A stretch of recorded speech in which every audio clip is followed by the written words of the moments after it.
So Brother Transcendence is going to invite 3 sounds of the bell, and I invite you to sit comfortably and relax, and gently bring your attention to your breathing.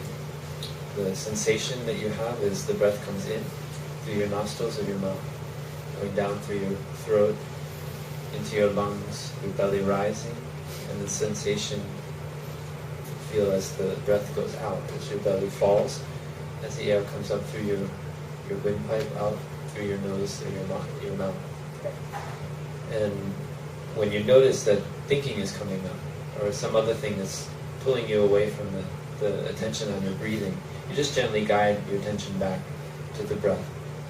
So can we try that as we listen to 3 sounds of the bell?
Open your eyes.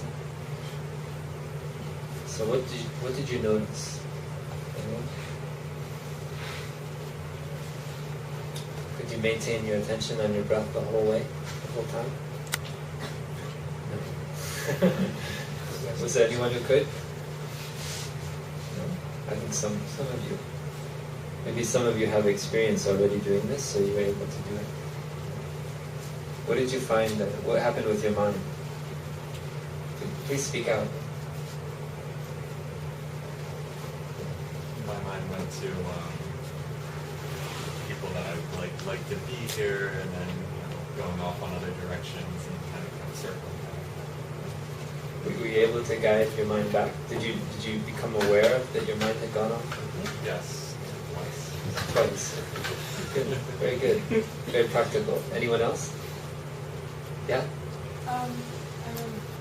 I started thinking about maybe questions I wanted to ask Riddle, so questions I wanted to ask Riddle on, so I just tried to recognize what I was thinking when I was So she was thinking of some questions that she wanted to ask us, and she just recognized that she was doing that and was able to let it go. Very good. Anyone else?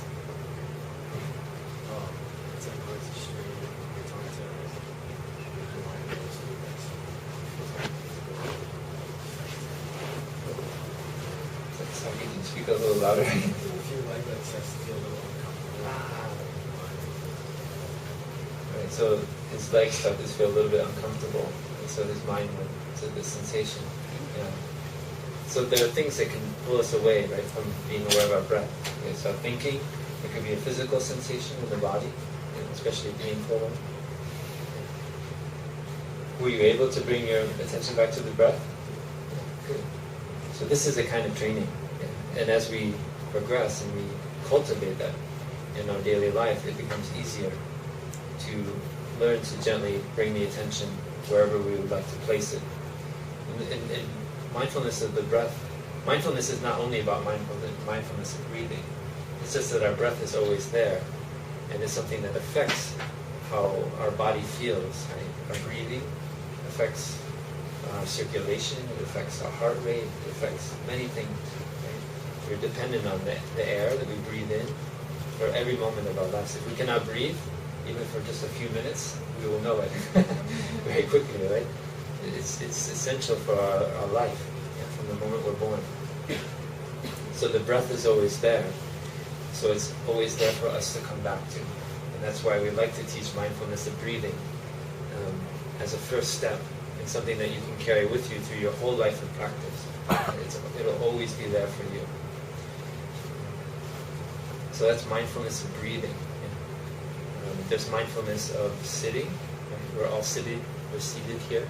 Right? We can be aware of how we're sitting.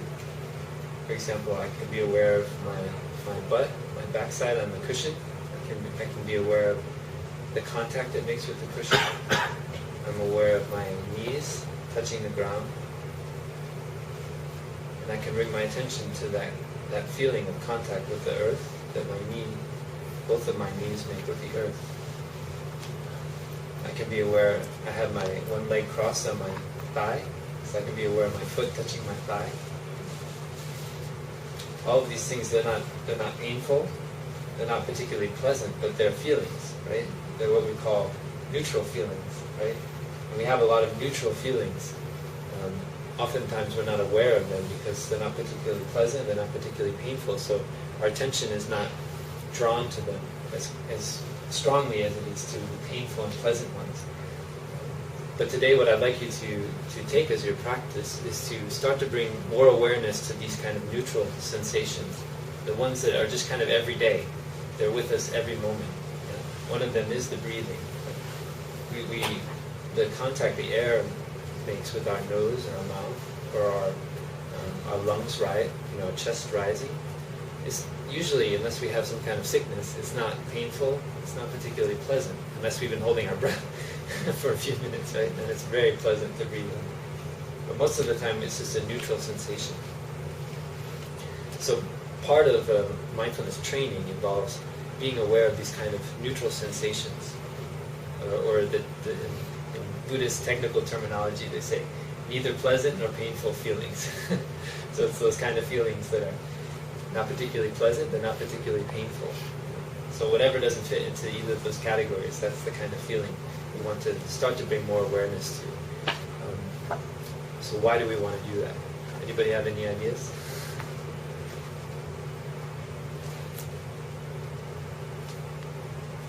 Yeah. Those feelings make up a majority of our sensations. Right, very good. That's my experience too. Most of the feelings I have are in that category, right? But in fact, our mind is quite tricky, and it tends to pay much more attention to the ones that are more extreme, right? That are on the side of being very pleasant or very painful, right? So that's what we remember.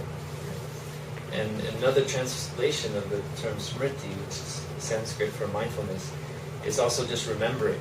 Right? It means we remember to come back to what's really happening right now. And when we only think about the pleasant or painful sensations, we get a kind of skewed representation of what's really happening. Because we feel like we're not really alive unless we have a very strong pleasant or strong painful sensation. When we cultivate mindfulness, we learn to be alive to all of these sensations, not just the neutral ones, but since they make up the bulk of what we experience, we become much more aware of them. And so we come to understand our body in a deeper way, and our mind. So that'll be one of the practices we'd like to have you do. And the body scan that you experience in deep relaxation is another one of those practices that cultivates mindfulness of these neutral sensations. You're not usually aware of your heart, right? Beating, but it's always there, beating. It's not painful, it's not particularly pleasant, but it's there. It's a sensation. And you become aware of it. You recognize what's happening. So bringing awareness to these neutral sensations, that's a training we want to really take away from this day, if we can take one. Brother Transcendence invited the bell. In our monastery, we have bells everywhere.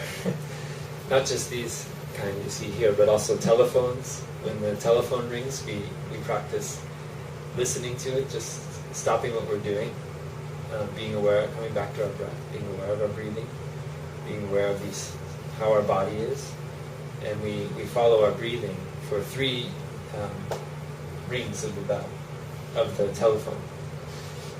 And so if you call one of our centers, you might be surprised if somebody picks it up before 3 rings. Because that's usually all of our friends who know us pretty well, when they call, they never expect us to pick up before three tones of the phone, because they know that wherever they're calling, whether it's in the office, whether it's in the residence, that whoever is there with the phone is stopping and just coming back to their breath for 3 rings. And then they will go over and they'll pick up the phone. We have clocks with chimes, and so every 15 minutes there's a chime that goes off, and it reminds us to come back to our breathing. When people don't turn off their cell phones, even when our teacher is there giving a Dhamma talk to 1,000 people, oftentimes he'll stop and just listen and just follow his breathing as the person's cell phone rings, and they grow redder in the face when they realize that everyone is stopping because their cell phone is ringing. So if you haven't shut off your cell phone, you might like to save yourself the embarrassment. But, so these are just things that, well, they weren't around in the Buddha's time, except maybe there were bells, but they're around us now, and they're ways that we can, they're tools we can use to help us cultivate mindfulness. So the bell helps us to do a practice, 2 practices that are fundamental to our style of practicing. One is to practice stopping, and the other is to practice looking deeply. So stopping. There are many things that we use besides the bell in our lives to help us stop. Right? We have stop signs right when we're driving. We have the red light and traffic light helps us to stop. Maybe you have when you have your. I know the computers are getting faster every year, but sometimes you want to do work on your computer and then it's turned off and you have to turn it on, and then you have to wait 30 seconds or a minute for the computer to turn on. So what are we doing in these moments, right? Are we just waiting? Are we feeding our impatience, our worry? I know I did that a lot before I had a practice like this. Or are we really stopping and becoming aware of what's happening inside of our body? Well, what I'd invite you to do is to use these moments to practice stopping and looking deeply, not just waiting around for something outside to happen, because the red light will turn green eventually. It's not going to go any faster because we're waiting for it, right? And your computer's not going to boot up any faster because you want it to, right? It's just going to take that amount of time. So instead of just kind of wasting this time, building up impatience, we can stop and come back to our breathing and be aware of what's happening in our body, and also set our intention for how we want to use the computer or how we want to drive until the next stop sign. It's a moment to stop and look back at what we're doing. Right? Are we having a conversation that's maybe not so nice? Is there anger coming up? Do we feel anxiety? Are we having a lot of thinking, like worry coming up? So this practice of stopping can take us out of whatever that pattern of thinking we're caught in is, and come back to ourselves. And I suggest that you can start with coming back to your body, coming back to your breathing. Why is that? Well, the mind is very tricky. So there is mindfulness of our mind. There's mindfulness of what's going on in our mind. But oftentimes our teacher will say, until we've mastered, or he'll say it more like this: it's easier for us to come back to our body and to be really aware of what's going on in our mind until we've mastered what's happening in our body. So the body can be a starting point. Oftentimes people come to Buddhism or mindfulness and they want to know more about their mind right away. So they want to be aware of what kinds of thoughts they're having, what kind of desires are coming up. I was just meeting an old friend here. He lived in Philadelphia, and I was sharing with him about my own introduction to mindfulness, which came at a time when I was just caught in my thinking, nonstop. I just couldn't get out of this thinking process. I had been living abroad for a few years, and I came back to the States, and I've been in a lot of activism and stuff that had watered a lot of seeds of anger in me, trying to change the world outside of me. And I came back, and I was suddenly, after 8 years, back in my mom's house, living, you know, and when I left, I was still kind of a kid. You know, I just finished high school, and then I spent 4 years in college, a number of years living abroad, and suddenly I'm back like a little kid again in my mom's house, and I didn't know what I was going to do. I didn't know what to do with my life. I wanted to live more simply. I didn't want to have a car and a house and kids and kind of whole catastrophe. But I wanted to live simply on the planet. It doesn't mean you can have a family and kids and live simply. I'm just saying at that time I really wanted to reduce my impact on the earth. I wanted to not contribute to the problems in the world, but find a way to help people out of it and help myself out of it. And it seemed like every kind of job I could get, every kind of work was only going to add to the problem. You know, I would have to have a car to get to work, then eventually I have to get a house, you know, and so forth. You know, all the things that kind of make up our lifestyle today. And so I had a kind of period of depression, of trying to figure out how do I get out of this situation.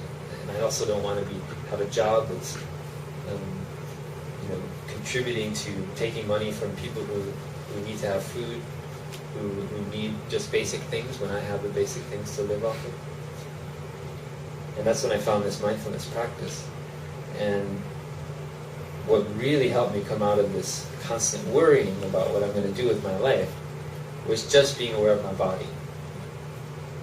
So that I take my attention away from my thinking, from this, you know, because when we attend to our thinking, it just becomes a circular thing. We can think like we're reasoning.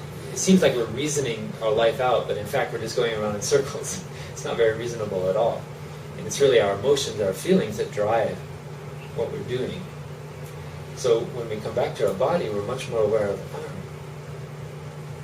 this is actually what's happening with me right now. This is my heart.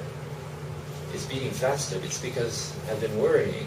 Yeah, I've been caught in this process of thinking, which brings up worry, makes my heart beat faster. So suddenly I was aware of that. This causal chain, right? The thinking, the worry, my heart, and other things like that. I'd be using the computer, and I would use it for an hour, 2 hours, non-stop. And my breathing, when I started to be aware of my body, started to become more shallow. I wasn't aware that I was breathing. I wasn't taking the deep breaths I might take if I were just sitting aware of my breathing. So something in the mental process of my work on the computer was affecting my body. So there's a connection between the mind and the body. So this is mindfulness. It's making this connection, right? How is the mind embodied? So as I started to practice, I saw this instant result. Instantly I was becoming calmer. I was able to be aware of my feelings that were coming up. I had strong, painful feelings. I could see that my thinking was triggering those feelings. And then if I brought my attention to my breathing, or just the position of my body, and suddenly I wasn't feeding. There was no more nutriment from my worry or my anxiety. And I was able, my body became calmer. My heart became calmer.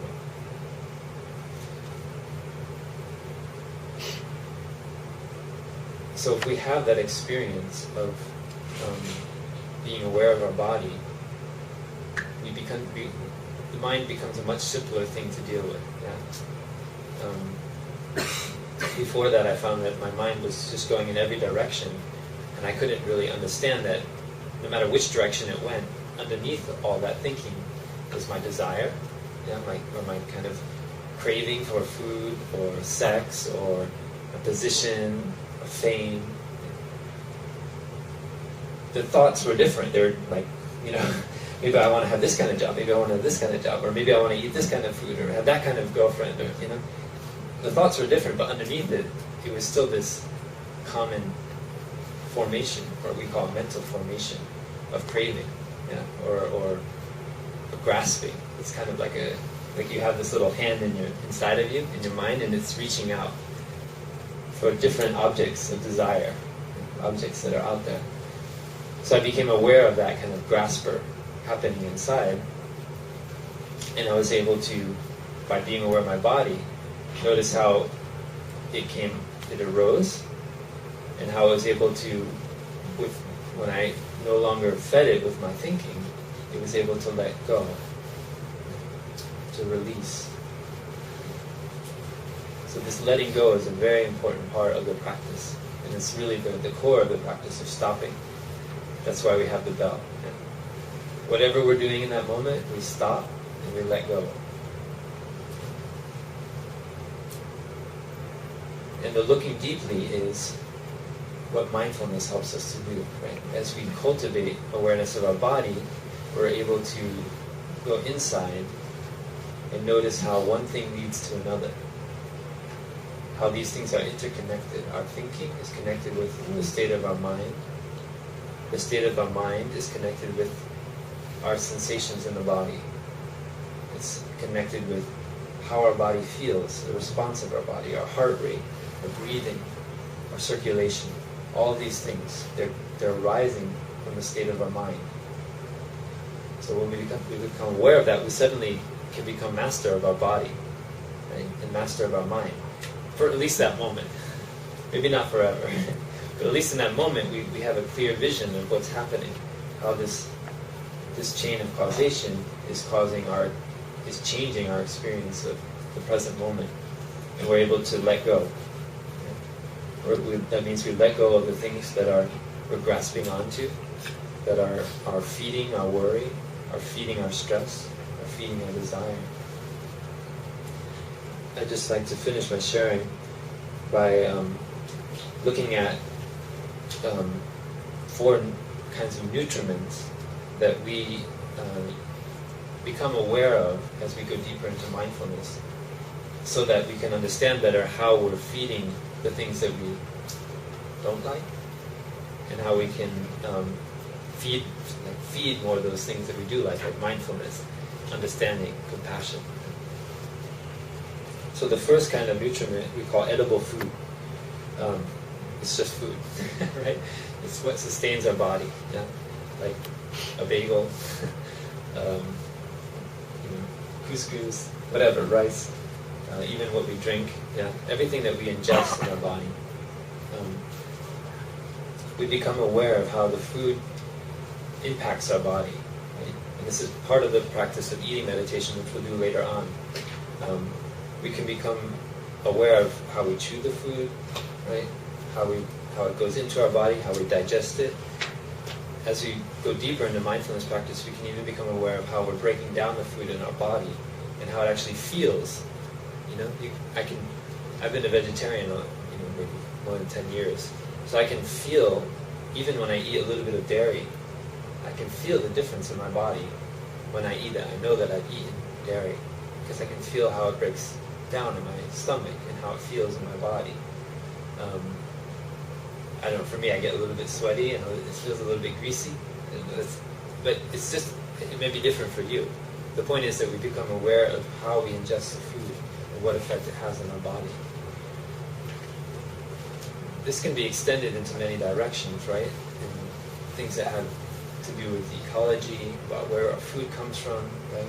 Because the quality of the food and the way the food is produced affects also our consciousness, affects our mind and our body. And mindfulness can bring awareness to that. So mindfulness is not just mindful of what's happening in our body, but it's also aware of what's happening in the world around us. I was just reading that there's something like a 54-to-1 ratio between, say, the input you need for a meat or animal protein diet compared to the protein that you can get from vegetable sources. Right? So when we look and we see that our body is not separate from the world, we can see that there's an imbalance here, right? Maybe there's something a little bit out of whack, and that may affect us in the way that we eat. It may not, but that's an awareness that you may have. Another nutriment that we have is called contact. Right? These are interconnected, right? The food makes contact with our body as we ingest it. We eat it, it goes in. The Buddha gave an example of a cow who has a kind of skin disease, who goes up against a rotted piece of wood, and there are little insects that penetrate right into its flesh and suck its blood. He was trying to give a visual example of how our contact with things, our contact through our senses, through our eyes, our ear, our nose, tongue, our mouth, our body, and our mind, affects the way that we experience the world and how we grow into the future, how we change. So we can become aware of what kinds of things we're coming into contact. Are we spending many hours watching television? What kind of images are we coming into contact with? We can be aware of the conversations we're having with those around us. How does that affect our thinking? This is all part of the practice of being mindful of the things that are nurturing or giving us nutriment in our life. The third nutriment is becoming aware of our volition. This is an image I really like. The Buddha said it's like we have two strong men who are grabbing another man, and they're pulling him into a pit of coals, hot coals. They want to throw him in there. And the man, he wants to be free, right? He doesn't want to be pulled into that pit of hot coals. This is like our habit energy, right? Our habits. When we set our mind to something, it can be a very, very powerful thing. It can affect the whole trajectory of our lives. But it can also just affect what we do in the next moment. And that can be something very, very good, too. We can have a wholesome volition, right? We can set our mind to helping other people. We can set our mind to transforming our suffering.